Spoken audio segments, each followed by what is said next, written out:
Bonjour à tous, bienvenue à vous pour cette édition du Tour de l'Infra en ligne. Vous êtes aujourd'hui nombreux à nous avoir sollicités pour pouvoir assister à cette présentation technique des nouveautés de la version 10. Ce que je vous propose, c'est de faire une petite présentation rapide du contenu de cette présentation. Donc, je le répète, une présentation essentiellement technique. Je vais démarrer quand même par une présentation rapide du groupe Géodésial. On attaquera par la suite sur les nouveautés de la version 10. Donc, ce sera un savant mélange entre nouveauté V10 et la vision stratégique portée par Géomansura et par le groupe. Et je vous propose de finir par un petit temps de questions-réponses. Alors, de manière à démarrer plus confortablement, je vais me présenter rapidement. Pour ma part, je suis Yann Derrien, directeur commercial de la filiale Géomansura. Je suis accompagné aujourd'hui Léonard Guitny, bonjour à tous, ravi d'être parmi vous pour cette présentation des nouveautés. Donc moi je suis conseiller technique, expert BIM au sein de Géomansura, donc qui accompagne les clients sur les problématiques BIM, entre autres. Alors pour plus de confort, nous allons couper nos caméras et je vous propose de démarrer cette présentation. Alors, tout d'abord, le groupe Géodésial, c'est un groupement d'entreprises composé de Géomansura, Géomédia et depuis peu de la société Blocking Block. Alors ces entreprises, elles ont un ADN commun. Nous sommes tous les trois des éditeurs de solutions BIM dédiées au métier de la géomatique, de l'aménagement urbain, des grandes infrastructures, portuaires, aéroportuaires, et puis les métiers du bâtiment et du génie civil. Géomansura, historiquement, nous sommes éditeurs de solutions métiers sur un cadre autonome propriétaire qui nous permet de proposer toute une gamme de solutions. Mansura Genius, qui est le produit phare de la gamme, une solution Mansura BTP qui est plutôt dédiée aux acteurs réalisant des opérations autour du bâtiment, parking, réseau. Une solution également Mansura Miné Carrière, permettant de récupérer des données topographiques, du nuage de points et de faire du suivi quantitatif sur les carrières, du prévisionnel. Et puis une solution Mansura Viewer qui permet de communiquer au sein de votre entreprise ou en extérieur en alimentant avec des données issues de nos produits. La deuxième société, Géomédia, qui est Gold Partner Autodesk, est connue historiquement pour ses deux solutions phares, Covadis et Autopiste, qui fonctionnent sur moteur AutoCAD. Donc, je le rappelle, Géomédia est distributeur d'AutoCAD, mais également de toute la suite AEC dédiée donc, au métier de l'infrastructure. Et deux nouvelles solutions sont apparues cette année. Le produit GeoRail, qui fonctionne également sur plateforme AutoCAD, donc dédié au métier de l'ingénierie ferroviaire et au projet de tramway. Et également, nouveau produit GeoGex, produit multicad, qui fonctionne sur plateforme AutoCAD, mais également sur ZWCAD, et qui répond à la demande des géomètres experts de leur apporter une solution pour les projets fonciers. Depuis peu, Blocking Block, la société nantaise spécialisée dans les métiers du bâtiment et des solutions web, nous a rejoints. Donc, cette société, elle est spécialisée dans la réalité mixte et la réalité augmentée. Donc, les compétences qu'ils ont déjà dans le bâtiment vont être transférées progressivement, en fait, pour être combinées à nos solutions d'infrastructure. Et nous sommes très heureux de les intégrer au sein du groupe Géodésia. Alors, pour rappel également, Géodésial, c'est un groupe qui fait aujourd'hui près de 25 millions de chiffre d'affaires en croissance, tant au niveau financier qu'au niveau humain, puisqu'on a augmenté l'effectif de près de 10 à 15% uniquement sur 2020, et on peut s'en réjouir en augmentant notre staff avec des profils techniques, des profils de formateurs, des profils d'experts. Tout ça pour assurer le service en fait auprès de nos clients. Et je vous rappelle, aujourd'hui, c'est près de 37 000, on va presque approcher les 40 000 licences très certainement sur 2021. Et c'est aujourd'hui 4 000 formations réalisées par an, avec une bonne partie de ces formations réalisées en ligne. Je vais laisser la parole à Léonard, qui va nous présenter un peu le nouveau système de licensing du groupe. Oui, effectivement, puisque une des nouveautés qui n'est pas forcément fonctionnelle dans un premier temps, mais qui est la disparition des clés physiques, donc qui paraît peut-être peu de choses, mais c'est quand même un changement important. Donc, c'est-à-dire qu'aujourd'hui, fini la clé que vous branchez sur votre ordinateur. On passe désormais à des licences dites cloud ou dites connectées. Donc, tout en gardant les usages de clés réseau et les clés monoposte, donc comme vous les connaissez actuellement, mais en complétant en fait cette gestion en fait par un portail client en fait qui va vous permettre de gérer les licences. Donc ça s'adresse essentiellement à votre DSI ou à votre gestionnaire en fait de parc, et il va pouvoir comme ça suivre beaucoup plus facilement les licences, et ça va nous apporter également de la réactivité vis-à-vis des solutions qu'on peut vous proposer. Donc pour ça, en fait, on a mis en ligne sur notre site internet des informations sur ces licences connectées. Également, un guide de démarrage rapide et un guide de démarrage également complet qui va vous permettre d'avoir toutes les informations nécessaires pour installer votre nouvelle version 10. Alors, j'en profite pour insister sur la nécessité de renvoyer vos formulaires pour nous indiquer qui est l'administrateur des licences. C'est la seule manière pour vous d'acquérir et d'accéder à la version 10. Et également, pour ceux qui le souhaitent, je vous encourage très vivement, comme l'a dit Léonard, à vous connecter sur le site Internet au niveau de votre espace client pour avoir les informations, en fait, le guide de démarrage rapide de cette version 10. Voilà. Vous êtes nombreux à nous solliciter et le plus simple est de passer par le site Internet dans un premier temps. Alors, ce système de licensing, il va nous permettre en fait d'amener de nouveaux services. Historiquement, vous connaissez les principes d'acquisition de licences perpétuelles, couplés à des contrats de service. Depuis peu, nous proposons de la location de licences, et ce contrat de location, il inclut le contrat de service.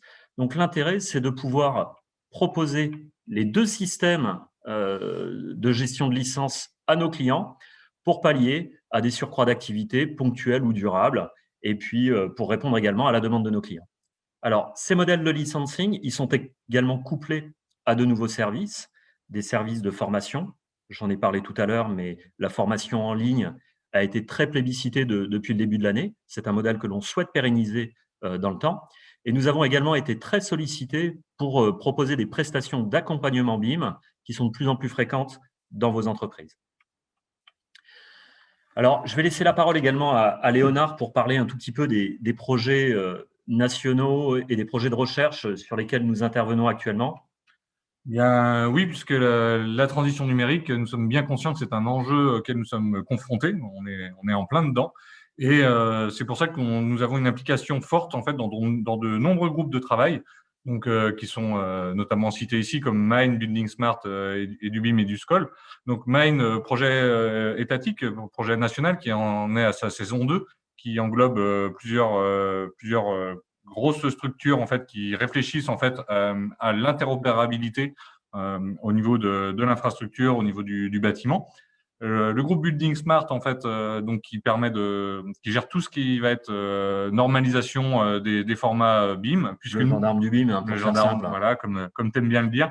et également donc nous prenons l'open BIM, l'open data, donc c'est-à-dire nous traitons en fait les formats ouverts, on en dira un petit peu plus par la suite, pour toujours favoriser l'interopérabilité entre les solutions logicielles. Et donc, nous sommes présents aussi au niveau de l'enseignement avec EduBIM et du SCOL que nous suivons régulièrement pour prôner aussi cette nouvelle manière de travailler qu'est le BIM avec la data ouverte.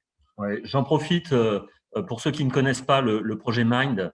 C'est un projet qui regroupe les grands de l'ingénierie, de l'exécution, de la géotechnique, mais également les éditeurs, en fait, pour améliorer la gestion des infrastructures, en fait, au sein des projets. Et donc, comme le dit très bien Yann, nous avons un objectif, et notre objectif, c'est de devenir un acteur européen et international du BIM infrastructure. C'est pour ça que nous affirmons notre slogan, le BIM infrastructure, c'est nous. Donc, qui dit BIM dit travail collaboratif, et le travail collaboratif, c'est une question humaine, c'est une question aussi informatique, ce qui concerne un peu plus Monsura, et donc on s'appuie sur notamment des formats. Donc le format IFC, vous avez peut-être entendu parler, qui porte en fait, qui est un format normalisé, qui porte les données 3D et également les données de la data, de l'information, et également le format BCF qui sont les initiales de BIM collaboration format. Donc, qui va permettre d'échanger en fait sur le projet avec des informations de la requête, etc. Et on n'oublie pas le format LandXML qui est un petit peu plus ancien, mais qui permet également de l'échange et toujours sur des formats ouverts. Et donc, nous allons détailler un petit peu plus loin dans la présentation comment ces éléments-là s'intègrent dans Mensura et comment vous pourrez les traiter en interopérabilité. Très bien. Alors, on parle de BIM et on parle surtout en fait de travail collaboratif. Alors effectivement, pour faire du collaboratif, on va s'appuyer sur des formats.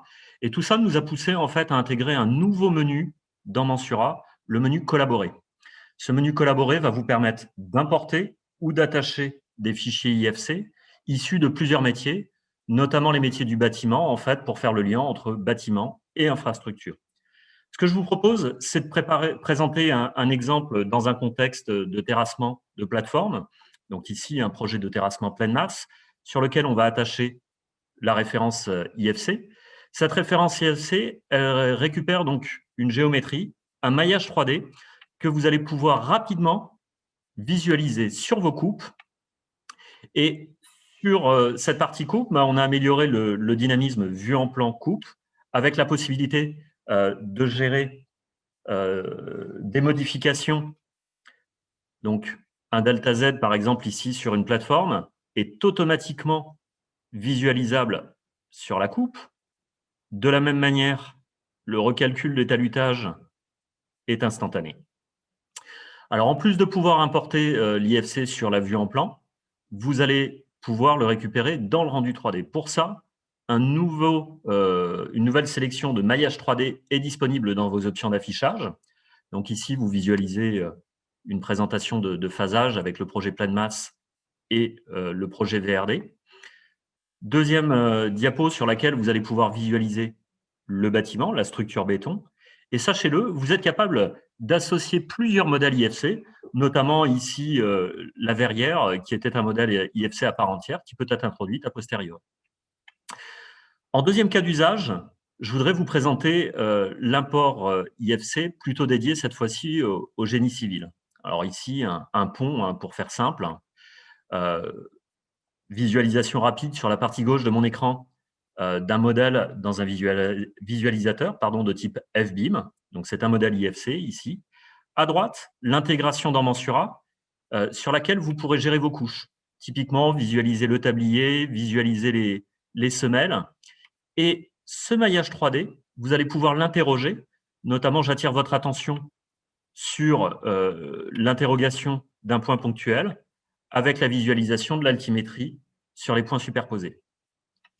Encore une fois, l'intérêt, c'est que dans un contexte typiquement là, de projet linéaire, par exemple, vous pourrez vous assurer de la cohérence de votre profil en long projet vis-à-vis du tablier de l'ouvrage. Et de la même manière, vous serez capable de visualiser sur vos coupes, sur vos profils en travers, l'ouvrage. Ici, typiquement, permettant de visualiser la position des pieux par rapport à des strates géologiques ou par rapport à un niveau de terrassement à atteindre. Également, encore une fois, l'intégration de ce modèle dans le rendu 3D. Donc ici, de manière à avoir une maquette plus complète éventuellement pour vos mémoires techniques et des présentations plus visuelles. Et puis, dernier cas d'usage que je souhaiterais présenter, c'est l'import IFC route. Alors, pour parler route en IFC, on parlera essentiellement IFC 4.1, qui est le dernier standard en vigueur en fait au niveau des IFC. Ce modèle IFC permet de supporter donc des géométries routières. Donc ici, on a intégré plusieurs éléments et sur les coupes, vous serez capable de visualiser donc vos niveaux projets, bien sûr, mais également les couches de structure. Je vous laisse imaginer les solutions de travail collaboratif que cela amène. Vous pouvez par exemple récupérer des IFC qui viennent de Covadis dans Mensura, travailler à plusieurs sur des projets et vous partagez ces IFC et les réactualiser au besoin en cas de modification. Qui parle d'import parle également d'export. Alors, je ferai le focus ici sur la partie IFC 4.1. Et comme je vous l'ai dit, dans l'assistant d'export, vous aurez la possibilité d'exporter le projet linéaire, en choisissant bien sûr l'axe courant qui vous intéresse, mais également les surfaces et éventuellement les couches de structure si vous souhaitez les intégrer dans votre modèle.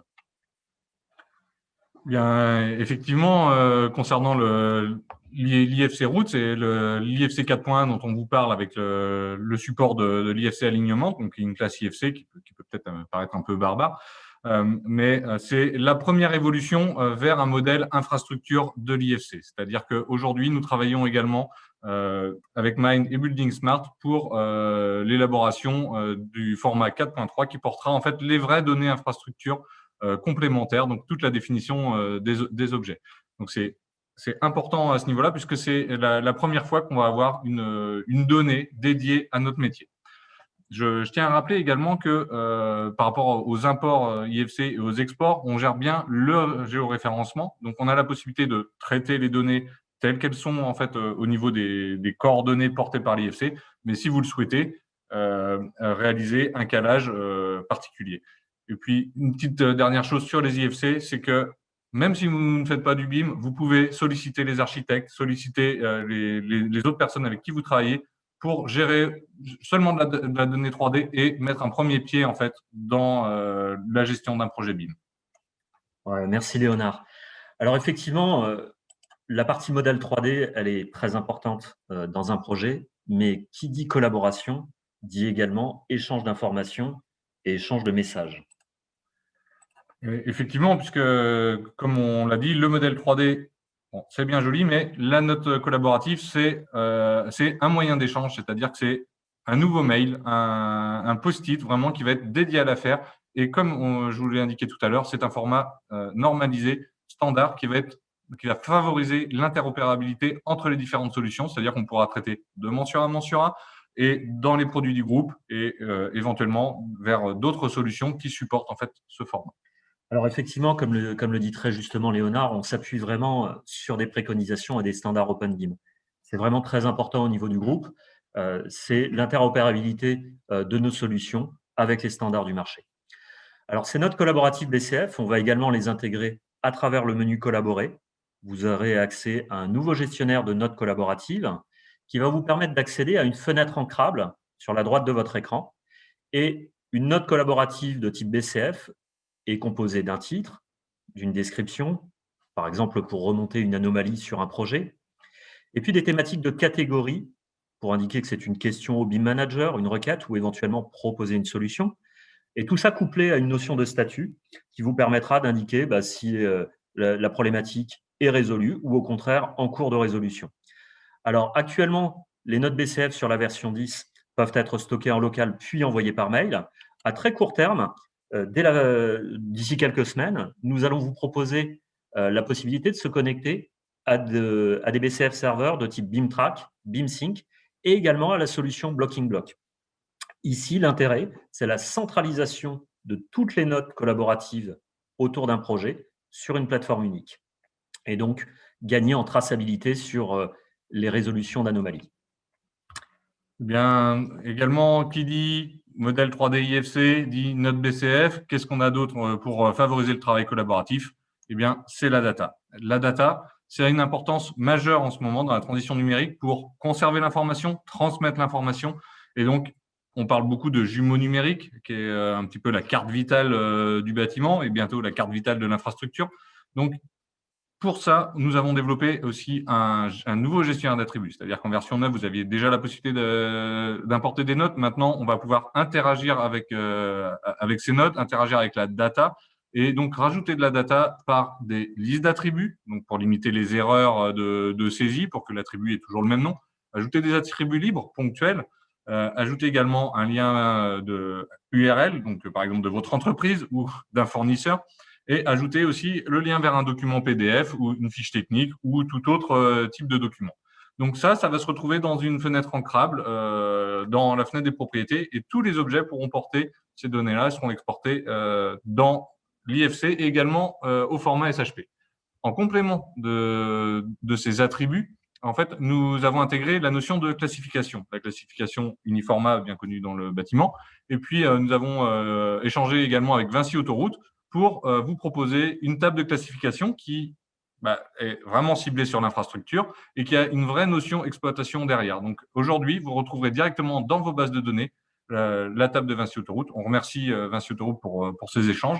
Et donc, peut-être vous n'êtes pas à l'aise avec ça aujourd'hui, mais voilà, Mensura vous le propose pour pouvoir vous approprier en fait ces éléments, vous familiariser en fait avec cette nouvelle gestion. Alors, je fais une petite parenthèse. Pour les néophytes, en fait, la donnée attributaire va vous permettre en fait de ramener un niveau d'information sur vos objets, typiquement sur des réseaux, des dates de pause, des dates d'entretien.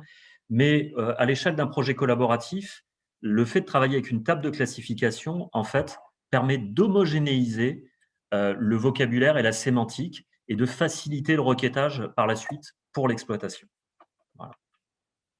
Alors, quand on parle de BIM, il est difficile de faire du BIM sans parler des réseaux. Sur cette version 10, en fait, on a fait un gros travail à la demande de nos utilisateurs, en fait, sur les réseaux humides et également, enfin, les réseaux gravitaires et les réseaux secs. Donc, ce que je vous propose, c'est de démarrer un tout petit peu cette partie réseau sur la partie réseau divers, avec une revisite aujourd'hui de notre module réseau divers, notamment d'un point de vue bibliothèque, puisqu'on va avoir une bibliothèque composée de près de 3000 articles en base de données. Et on a intégré de nouveaux paramètres pour améliorer la représentation 3D, notamment en intégrant des principes de position de l'objet qui vont vous permettre de visualiser des nœuds en affleurant, à l'axe, au niveau émergent ou au niveau du Z de pose du réseau, et également de nouveaux paramètres liés à l'encombrement. Donc, on sait qu'historiquement, les utilisateurs souhaitent avoir des représentations des nœuds plus ou moins détaillées. Eh bien, grâce à ces nouvelles fonctionnalités, vous pouvez visualiser des encombrements très schématiques, des cylindres, des pavés, des cubes, des pyramides tronquées. Et vous allez pouvoir également associer plusieurs représentations sur un même nœud. La preuve par l'exemple, ici sur la partie gauche, un projet de réseau dans sa globalité. Et sur la partie droite, les visions que l'on vous propose aujourd'hui, donc un niveau détaillé incluant des vannes d'été, ou au contraire, une représentation très simplifiée avec le pavé. Conscient des demandes d'amélioration, on a regardé également les usages que vous faisiez du module de réseau divers et dans cette analyse, on a vu une demande qui était récurrente en fait sur la notion de redigitalisation par rapport à de la donnée issue de nuages de points ou de données géoradar. Alors, lors de ces phases de ressaisie, la problématique était de pouvoir redigitaliser le réseau à partir de la génératrice supérieure. Donc, le nouveau paramètre est intégré et vous retrouvez également des possibilités de saisie à l'axe d'un réseau pour des réseaux d'adduction d'eau potable en conception, mais également la possibilité de générer des réseaux par rapport à la génératrice inférieure ou aux Z de pause. Encore une fois, il est important de visualiser sur la partie droite l'état de génération de réseau que vous êtes capable d'obtenir et sur la partie basse, un petit visuel représentant une modélisation en 3D. Également sur cette partie réseau, nous avons travaillé sur une amélioration de la gestion des fouilles, des tranchées. Alors, la possibilité d'accéder dans vos profils à un nouvel assistant qui va vous permettre d'améliorer en fait la gestion des fouilles de type avec fruits ou des fouilles avec redans et des paramètres très simples de prise en main qui vont vous permettre de renseigner les caractéristiques géométriques de cette tranchée.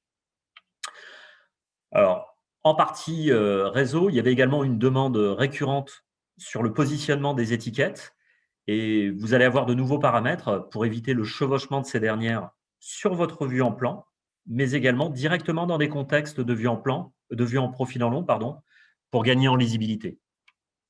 Effectivement, on parle en fait de faciliter la gestion des étiquettes. On parlera de nouveaux formats de pans, de nouveaux paramètres également dans les mises en page. Et toujours dans cet esprit-là, on vous propose une nouvelle philosophie également. C'est les assistants, des fonctionnalités qui sont pensées utilisateurs pour que ça soit plus rapide, plus souple, plus sécurisé. C'est-à-dire qu'aujourd'hui, on sait qu'un utilisateur a multiples choses à faire sur un projet. L'assistant va permettre de recentraliser les fonctions afin d'avoir un process global et maîtrisé, sécurisé pour la production de vos données.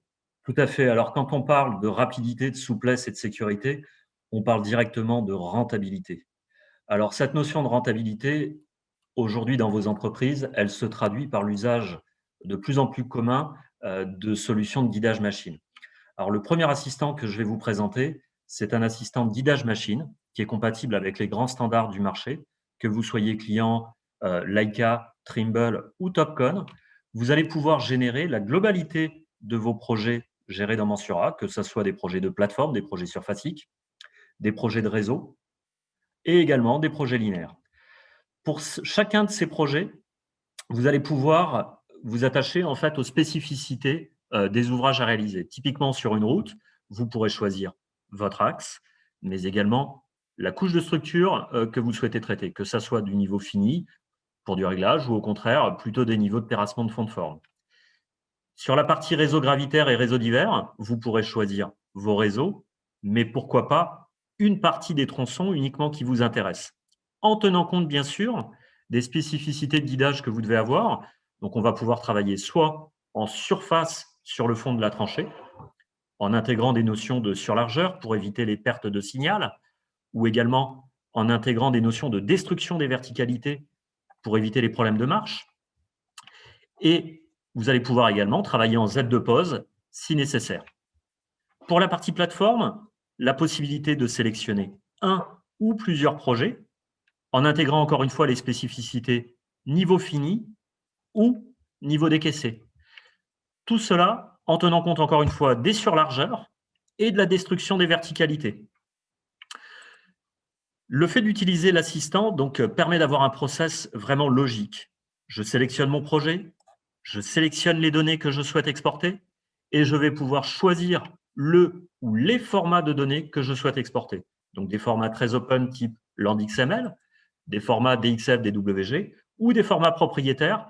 J'en profite pour saluer nos amis de Topcon avec lesquels nous avons collaboré sur cet assistant pour intégrer le format TP3 et également les gens de chez Scitech et de chez Hexagon avec qui nous avons pu échanger régulièrement également pour traiter les spécificités des modèles.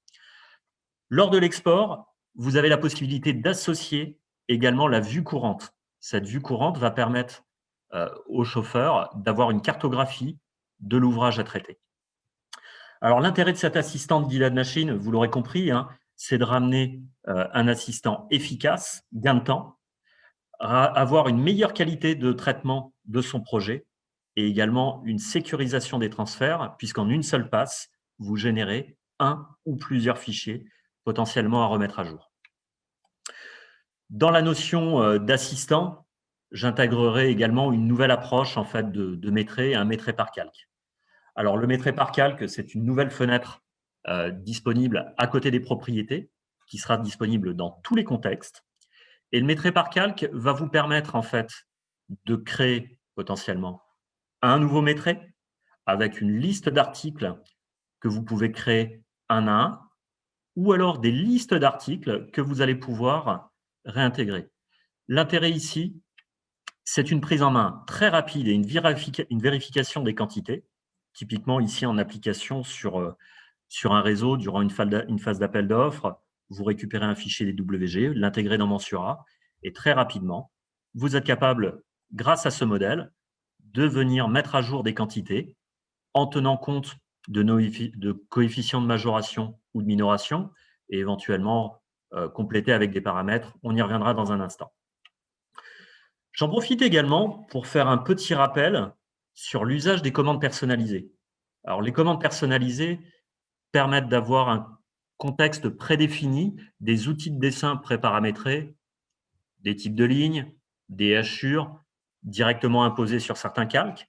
Et le fait de combiner un préparamétrage de vos outils de dessin avec les commandes personnalisées et un Métré par calque préenregistré vous permet, comme vous le visualisez à l'écran ici, d'imposer une hachure et d'avoir automatiquement sa quantité associée au bon article. Et dans un deuxième temps, le fait de pouvoir prendre par exemple une ligne de bordure, de la dessiner et de visualiser en temps réel la quantité qui se met à jour dans votre tableau. Donc, visualisation de la fenêtre dans un contexte Mensura, avec vos quantités calculées et éventuellement des coefficients de majoration, pourquoi pas des prix unitaires, des montants globaux, et la possibilité d'exporter ce tableau dans un contexte Excel pour une mise en forme. J'enchaîne sur l'assistant de modélisation de terrain. Alors, historiquement, vous êtes nombreux à connaître cette boîte de dialogue qui vous sert quotidiennement. Alors, on l'a fait évoluer pour ne pas dire disparaître, en fait, au profit d'un assistant qui va vous permettre, encore une fois, plus de souplesse, plus de gestion de cas de figure et un assistant unique pour tous les cas à traiter. Le nouvel assistant vous permet de sélectionner tout ou partie des objets, des entités dans votre vue courante, que vous soyez sur des points 3D à modéliser, des polylignes, des blocs, et vous aurez ainsi le listing des objets détectés, la possibilité de les intégrer ou non, et vous aurez également la possibilité, en une seule passe, de traiter des cas comme les textes combinés à des points 2D. Typiquement ici, le fait de détecter des textes vous permettra, dans la seconde partie de l'assistant, de choisir le rayon de recherche d'un éventuel point 2D et éventuellement la possibilité de faire des filtres d'altitude, des filtres altimétriques, de manière à éliminer automatiquement les points à zéro, par exemple, de vos modélisations. Dans la thématique des assistants, on va également enchaîner avec un nouvel assistant de comparaison de surface. Cet assistant, vous le retrouverez aussi bien dans un contexte terrain, plateforme, que le module nuage de points. Petite parenthèse sur le nuage de points, c'est un module qui a aujourd'hui près de 3 ans, qui permet d'intégrer de la donnée de type LAS, LAS, des fichiers E57, des fichiers PCD, des fichiers texte. La particularité des nuages de points, c'est que ce sont des fichiers qui généralement sont très lourds, qui peuvent faire plusieurs dizaines, centaines de mégas, voire dans certains cas des gigas. Et on ne parle plus en dizaines ou en centaines de points, mais en général, on va parler en millions de points avec des informations, notamment de temps de retour et également de couleurs. Cet assistant de comparaison de surface va vous permettre de comparer des modèles terrain MNT, des modèles de nuages de points et éventuellement des nuages de points avec d'autres surfaces. Deux notions, une notion de surface de référence et de surface à comparer.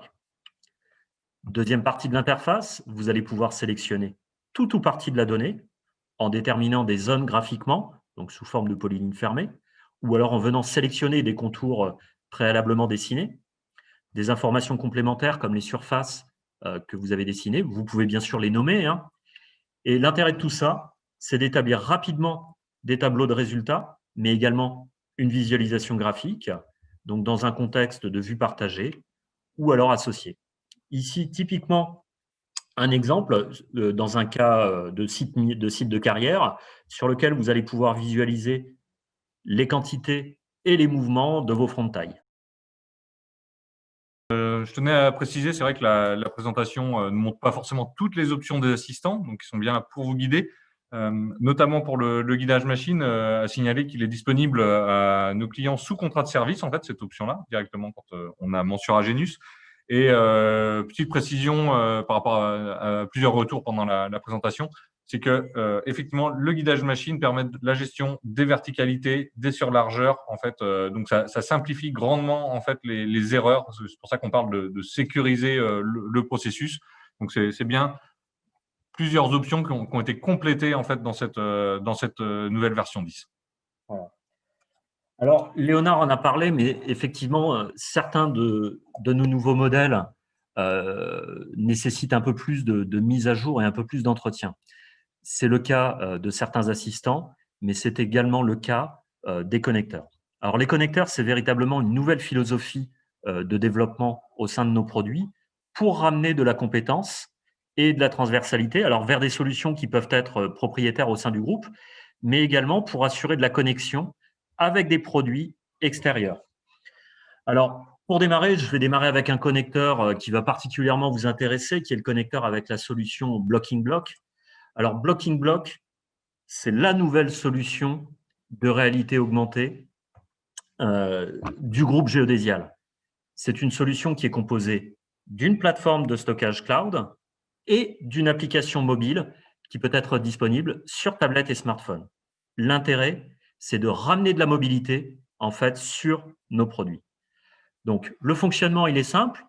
Une gestion de projet directement sur la plateforme avec le stockage des datas, la possibilité de se rendre directement sur le chantier ou en visite pour des réunions de chantier avec un jumeau numérique de votre projet et la possibilité d'interagir directement avec les utilisateurs de vos solutions bureau.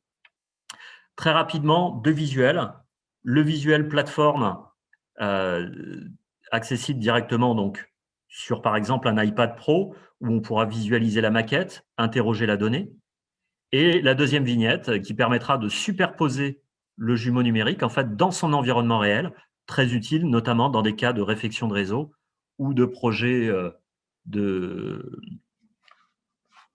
projets d'intégration. Voilà. Alors, d'un point de vue plus fonctionnel, vous avez Mensura ou Covadis qui sont installés sur vos ordinateurs au bureau, le cloud en interface, et puis une application qui est installée sur vos tablettes et smartphones. Première étape, on va commencer par stocker la data IFC sur le nuage pour la rendre accessible directement en fait, sur vos mobiles. En cas de détection d'une problématique sur chantier, vous êtes capable d'intégrer un modèle IFC et de le récupérer directement dans Mensura pour contrôler et corriger l'éventuelle erreur. Donc, le statut de la note BCF est réactualisé. Vous pouvez ainsi retransférer vos modèles IFC couplés à la note BCF pour réviser le modèle. Donc, cette solution Blocking Block, elle sera disponible dans les semaines qui viennent, couplée donc au modèle GeoMedia et GeoMensura. Dans la thématique connecteur, je voudrais également faire le focus sur le connecteur ProjectWise. Alors, pour ceux qui ne connaissent pas, ProjectWise est un outil de gestion électronique de documents qui est édité par Bentley et qui peut être déployé en fait à l'échelle d'une entreprise pour prendre la main en fait sur le stockage et l'archivage de la data. ProjectWise en fait va permettre une organisation et un classement commun de la donnée sur les serveurs avec une gestion de la nomenclature des fichiers, du stockage des références et également permettre des droits d'accès. Typiquement, est-ce qu'un conducteur de travaux a besoin d'avoir accès à toute la donnée comptable ou uniquement à certaines données, Est-ce qu'un projeteur a besoin d'accéder au contenu technique et au contenu financier d'un projet? Tout ça peut être géré directement via ProjectWise. Donc, à la demande d'un de nos clients, nous avons développé ce connecteur qui va permettre donc de gérer des produits comme Mensura, mais également d'autres produits comme Word et puis pourquoi pas des solutions Autodesk. Donc ProjectWise est un super administrateur qui est piloté directement à l'échelle de votre entreprise. Également un connecteur lié d'un partenariat que l'on a noué avec la société SolidCloud. Alors SolidCloud est une plateforme en ligne qui est dédiée au métier de la géotechnique. Donc ils sont très investis en fait dans la transition numérique de ce métier. Et la particularité de cette plateforme, c'est de constituer une base de données géotechniques, de permettre à tout le monde d'accéder à cette donnée et puis de maîtriser le risque géotechnique tout en générant des rapports. Alors, notre solution connecteur va permettre tout simplement d'intégrer les données géotechniques dans Mensura sans avoir de ressaisie des sondages et également d'intégrer les caractéristiques des matériaux directement dans les exports IFC. Voilà. Alors, cette présentation est sur le point de s'achever. Je voudrais qu'on fasse une petite synthèse maintenant des nouveautés présentées et également de la vision stratégique future que l'on souhaite amener. Je vais laisser pour ça la parole à Léonard. Merci Yann. Effectivement, pour les visions techniques, déjà une chose que vous allez voir apparaître en 2021, c'est des mises à jour avec des nouveautés au fil de l'eau, en attendant une prochaine mise à jour majeure. Et les prochaines mises à jour majeures, en fait, intégreront notamment l'amélioration du moteur graphique de Mensura en tenant compte d'un nouvel affichage 3D, donc pour avoir des vues isométriques en fait dans n'importe quel contexte et voir les modifications dynamiquement, avec également la modification de l'interface, avec la possibilité d'avoir un affichage en mode ruban.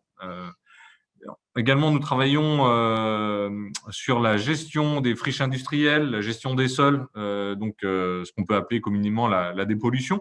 Donc, pour pouvoir intégrer des maillages, des nouvelles couches, identifier les filières en fait de traitement de ces matériaux.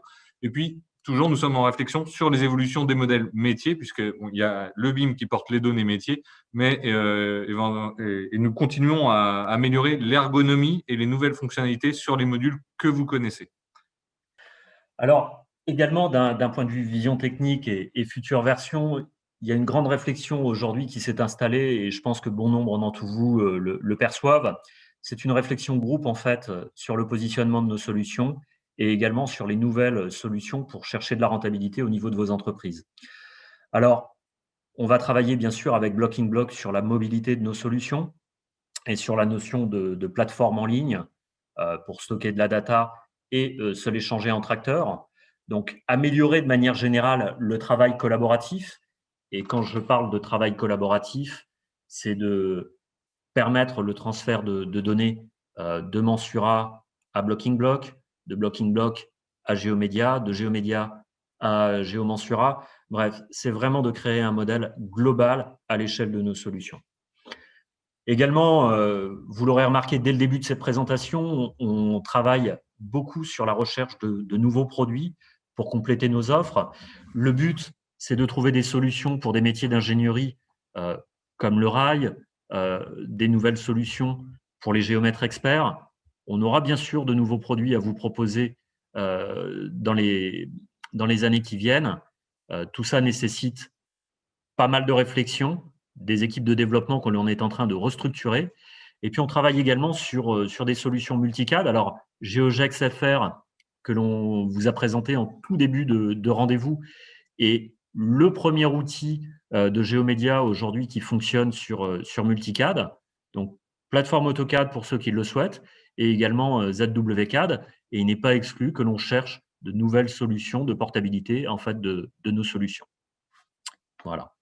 Alors, ce que je vous propose maintenant, c'est de prendre un petit moment pour répondre aux questions qui ont été posées. Alors, conscient de la durée de cette intervention, on va passer une petite dizaine de minutes à répondre à vos questions.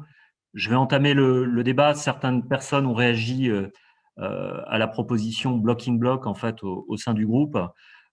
Sachez-le, on communiquera plus largement sur la disponibilité du service en début 2021 en présentant les modèles commerciaux associés à l'usage de ce service. Du coup, vous êtes près de 450 participants, donc ça fait pas mal de questions. On va essayer de traiter un maximum de questions dans le temps qui nous reste. Peut-être, j'ai pas eu le temps encore de faire la synthèse, donc on répétera peut-être certains éléments.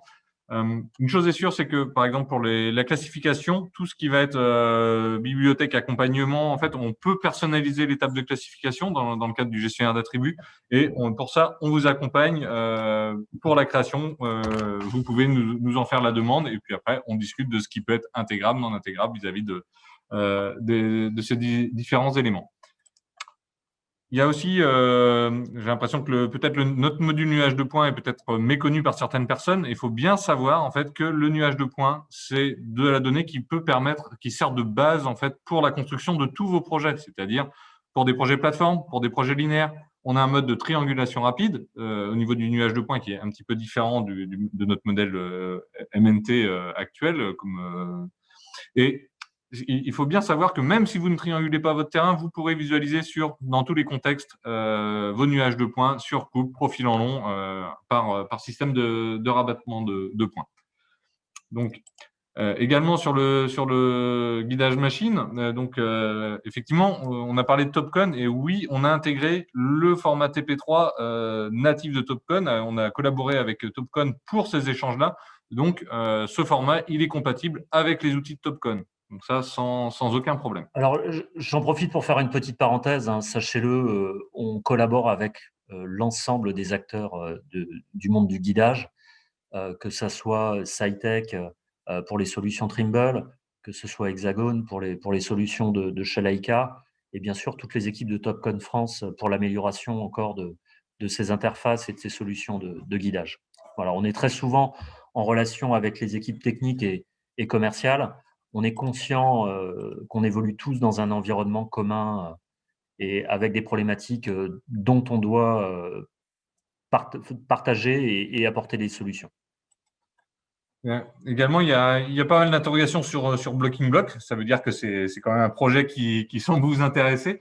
Donc, des petites précisions, c'est-à-dire que n'importe quel IFC dans un bâtiment ou d'un logiciel externe pourra être intégré sur le cloud via l'interface de Mensura quand le connecteur sera disponible ou si vous en êtes en sa possession. Et puis, faut bien savoir en fait que on parle de cloud. Donc, qui dit cloud dit on va envoyer les éléments sur Internet pour faire peut-être un peu plus vulgarisé. Et puis, oui, on va avoir l'IFC visible sur sa tablette ou sur son mobile à partir du moment où la maquette elle est chargée dans le cloud. Après, effectivement, ça nécessite une connexion de données. Vous savez que la 5G est censée arriver.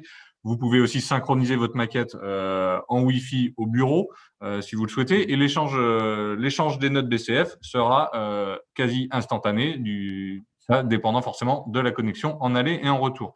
Donc c'est pas quelque chose à configurer au bureau. On charge ces maquettes à partir de Mensura et on les retrouve sur son appareil mobile. Alors écoutez, au vu du flot de questions que l'on a sur la plateforme Blocking Block, je vais vous annoncer qu'on va très certainement organiser sur le premier trimestre, 2021, un événement en ligne. Et j'inviterai dans ces cas-là Éric Pellerbe et Laurent Bartholoméus, qui sont les fondateurs de Blocking Block et qui nous ont rejoints dernièrement. Je les inviterai à venir participer avec nous à la présentation de ce webinaire. Je pense qu'il est important que vous ayez un niveau d'information supérieur sur ce nouveau service qui sera disponible dès 2021. Voilà, donc un tout petit peu de patience, mais ça arrive, rassurez-vous. Donc, c'est vrai qu'on a vraiment beaucoup de questions. Faut savoir que la version 10, elle est disponible et elle est disponible depuis plusieurs mois. Effectivement, dans le cadre des licences connectées, bien en fait, on la distribue au fur et à mesure. Si vous n'avez pas reçu d'email permettant d'activer votre licence, peut-être que vous n'avez pas fait les démarches nécessaires administrativement pour déclarer un administrateur de licence. Donc, rapprochez-vous de nos services et nous pourrons vous fournir l'installation de la version 10. Alors encore une fois, une parenthèse par rapport au déploiement de la version 10. On est un tout petit peu victime de notre succès, on va être transparent là-dessus. Le nombre d'appels est très important à la hotline pour permettre l'accès à la version 10. On a essayé de communiquer au maximum par mail pour informer les gestionnaires de licences de la disponibilité du produit. Encore une fois, n'hésitez pas à nous contacter par mail pour avoir accès à votre version 10. On sait que les accès à la hotline peuvent être compliqués par moment, notamment si vous essayez téléphoniquement. Donc, un petit mail, on s'engage à vous apporter une réponse. Les délais de réponse sont aujourd'hui un tout petit peu rallongés du fait de la situation, hein. Je pense que chez Geomensura, comme dans beaucoup de vos entreprises, une partie de télétravail qui facilite pas forcément la communication. Toutefois, on reste présent, nos équipes sont sur le pont et on fait le maximum pour favoriser le déploiement de cette version 10. Voilà. Et également, il y a pas mal de petites questions au niveau des nouvelles fonctionnalités également. Donc, c'est vrai que nous travaillons sur des améliorations de notre moteur graphique, comme j'ai pu vous le dire auparavant. Donc, c'est des nouvelles commandes DAO, des nouvelles options. Et puis également, nous travaillons sur les exports PDF et l'OCR aussi, la reconnaissance de texte sur les images notamment.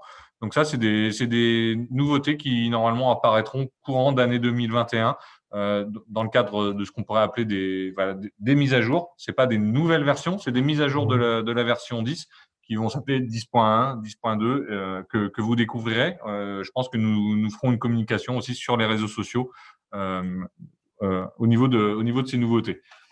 Alors, Léonard a parlé un petit peu de l'affichage 3D. Je voudrais compléter. C'est un gros travail pour nous de maintenir le moteur autonome de nos solutions. C'est également un véritable enjeu pour nous d'autonomie. Donc, on aura sur la prochaine version, je vais l'appeler version 11 pour l'instant, mais un nouveau moteur que l'on souhaite le plus performant possible sur la gestion de la 3D. Donc, il y a un gros travail qui est fait actuellement par nos équipes de développeurs que je souhaite saluer au passage. Voilà. Merci à eux pour les efforts menés depuis de nombreux mois et depuis plusieurs années pour certains. Voilà. Voilà, une chose qu'on n'a peut-être pas précisé, mais c'est comme ça depuis assez longtemps quand même sur Mensura, c'est que toutes les bibliothèques, tous les éléments que vous avez pu voir dans cette présentation, comme dans les réseaux, eh bien en fait, ce sont des bibliothèques fournies. Il y a eu un travail complémentaire en fait pour l'intégration de ces nouveaux objets, de ces nouveaux paramètres. Il faut bien savoir aussi que peut-être une chose qu'on a oublié de dire, c'est de dire qu'en fait, on va intégrer les échanges des réseaux divers en fait de Mensura à Mensura via le land XML qui va permettre encore de favoriser la collaboration. Les formats IFC, ça sert aussi de format d'échange, c'est-à-dire que vous travaillez avec Covadis, vous travaillez avec Mensura, échangez vos fichiers IFC entre les deux solutions. Ça pose pas de problème à ce niveau-là. Ça, c'est quand même assez important. Et donc, également, on a une petite précision, beaucoup de questions vis-à-vis des données Google Earth. Il faut savoir, là, comme vous êtes nombreux à nous écouter, qu'en fait, effectivement, certains rencontrent des problématiques en fait, vis-à-vis de récupération de points de Google Earth. Et la réponse que j'ai à vous apporter à ça, c'est que ce n'est pas un problème vraiment de Mensura, c'est que Google ferme de plus en plus certaines fonctionnalités. Et puis, suivant les versions, avec les évolutions, eh bien, on n'a plus accès en fait à ces données. Donc, on travaille, on réfléchit à d'autres solutions. Il faut savoir que de plus en plus, il y a des programmes IGN aussi qui vont être intégrés avec le nuage de points, un lidar global français, donc ce qui permettra de récupérer des données beaucoup plus fiable, beaucoup plus sûr à ce niveau-là et beaucoup plus gérable au niveau des classifications de bâtiments, de végétation, etc. Donc ça, c'est un travail qui est en cours au niveau national et sur lequel je pense qu'on viendra se connecter à l'avenir plutôt que d'aller traiter des données Google Earth où on ne sait pas forcément ce qu'elles valent. Alors très clairement, la donnée Google Earth, elle fait référence directement au chapitre connecteurs. Les connecteurs, dans la vision qu'on en a aujourd'hui, nécessitent en fait de mettre en place des partenariats et de s'appuyer sur des solutions plutôt open. Donc c'est l'une des raisons pour lesquelles aujourd'hui on cible plutôt des process OpenBeam et Open Data pour s'assurer en fait de la continuité de nos services de connexion. Quand on travaille avec des entreprises comme Google, on est très souvent soumis en fait à leur vision stratégique et des éditeurs comme nous, on reste entre guillemets le petit poussé pour eux. Donc, c'est compliqué d'avoir des accords et des échanges avec leurs solutions. Voilà. Il y a encore beaucoup de questions sur l'interopérabilité. Il faut bien savoir que les échanges que l'on fait au niveau IFC, eh bien, en fait, s'intègrent à des logiciels comme Allplan, Archicad, Revit. Et donc, après, on est tributaire de la capacité des différentes solutions à traiter ces éléments-là. Mais aujourd'hui, on a des parfaites compatibilités à intégrer, par exemple, dans Revit, en visualisation des IFC, puisque Revit, par exemple, ne sait pas forcément retraiter les éléments de canalisation ou autres. Mais on a un parfait échange, c'est-à-dire c'est pas parce que vous faites de l'infrastructure ou du bâtiment que Mensura ne pourra pas récupérer les données IFC. En fait, les données IFC sont normalisées, donc elles sont lisibles et intégrables dans Mensura. Comme vous l'a dit Yann aussi, vous les verrez sur les coupes. Donc l'interaction, effectivement, Mensura n'est pas un logiciel de détection de clash, c'est pas un viewer. Par contre, c'est des outils pour vous permettre de mieux gérer vos interfaces et d'exporter votre donnée pour faire de la synthèse au niveau du BIM Manager ou de fournir à un exploitant les données permettant de gérer son ouvrage. Donc c'est vraiment important. Et puis dans le guidage machine également, peut-être qu'on intégrera à un moment donné l'IFC, puisque c'est maintenant l'assistant il est là, on va pouvoir le faire évoluer. Aujourd'hui, toute couche de surface également peut être exportée via le guidage machine au format propriétaire, au format LandXML. On peut exporter aussi les données au format IFC. Je sais que nombre d'éditeurs de topographie, Topcon, donc Trimble et Leica, aussi intègrent des IFC. Donc, c'est des éléments qui sont au goût du jour et qui vont vous permettre normalement d'exploiter votre donnée sur le terrain ou en numérique. Alors, aussi pas mal de personnes a posé la question de est-ce que tout le monde a accès à la version 10? Sachez-le, la version 10, elle est disponible en fait pour tous nos clients sous contrat de service. Donc, à partir du moment où vous êtes sous contrat de service cette année, vous avez le droit au téléchargement de cette nouvelle version. Encore une fois, j'insiste sur la nécessité de nous avoir fait remonter l'administrateur de licence. Je terminerai là-dessus, mais il faut bien comprendre que les licences connectées, donc c'est une demande qui émane de la plupart des grands groupes et des entreprises également pour éviter la perte, la casse de matériel. Donc, c'est apporter plus de services à vos entreprises. Toutefois, ça nécessite d'avoir une personne, j'ai envie de dire un gestionnaire, celui qui a la clé du coffre pour déployer ces licences. Voilà. Donc, dans certains cas, et ne soyez pas surpris, à l'échelle de certains groupes, vous avez des administrateurs de licences au niveau de vos DSI et ce sont bien eux qui pilotent le déploiement. Donc, avec les délais inhérents à leur activité, mais ils ont bien accès au téléchargement de ces produits. Également, concernant les connecteurs et Solid Cloud, sachez que je vous invite à aller voir sur le site internet, voir ce que c'est la plateforme Solid Cloud. Et nous aurons une connexion directe en fait à cette plateforme en récupérant les données de sondage, les attributs techniques, mécaniques en fait des éléments sous forme d'attributs au niveau des sondages, et les couches géologiques seront modélisées automatiquement dans Monsura, avec la possibilité aussi de renvoyer des données en fait sur la plateforme Solid Cloud pour capitaliser en fait ces éléments. Toujours pareil, sur l'interopérabilité, on a encore beaucoup de questions. Et il faut bien savoir que l'import IFC dans sa forme géométrique aujourd'hui dans Monsura n'est qu'une première étape, comme je vous l'ai un petit peu dit. Au niveau de l'infrastructure, demain, il y a l'IFC 4.3 et puis ce qu'on va appeler le design to design. Donc, demain, nous travaillons aussi pour échanger la valeur métier entre Monsura et Covadis et Monsura et d'autres solutions pour reconstruire les données métiers. Mais comme vous l'avez sans doute compris, en fait, tout ce travail-là, il est en cours au niveau national, au niveau international, pour définir en fait nos données métiers à nous, pour qu'on puisse traiter ces éléments-là pour une meilleure connexion. Super, merci Léonard pour ces informations. Alors écoutez, on s'était fixé un créneau de 55 minutes, 1 heure. On arrive au terme de cette présentation. Encore une fois, je voudrais remercier toutes les personnes présentes sur cet événement. Sachez-le, il y a bon nombre de questions qui sont restées en suspens. On fera le maximum pour vous répondre d'ici la semaine prochaine avec un petit mot de remerciement, mais déjà, je voulais le faire de vive voix. Je voulais également vous souhaiter, au nom de toute l'équipe Géomensura, mais également au nom des équipes géodésiales, d'excellentes fêtes de fin d'année, en espérant que le contexte va s'améliorer dans les semaines et dans les mois qui viennent. Encore merci, je vous dis à très bientôt et merci de votre confiance. Merci à tous. Au revoir.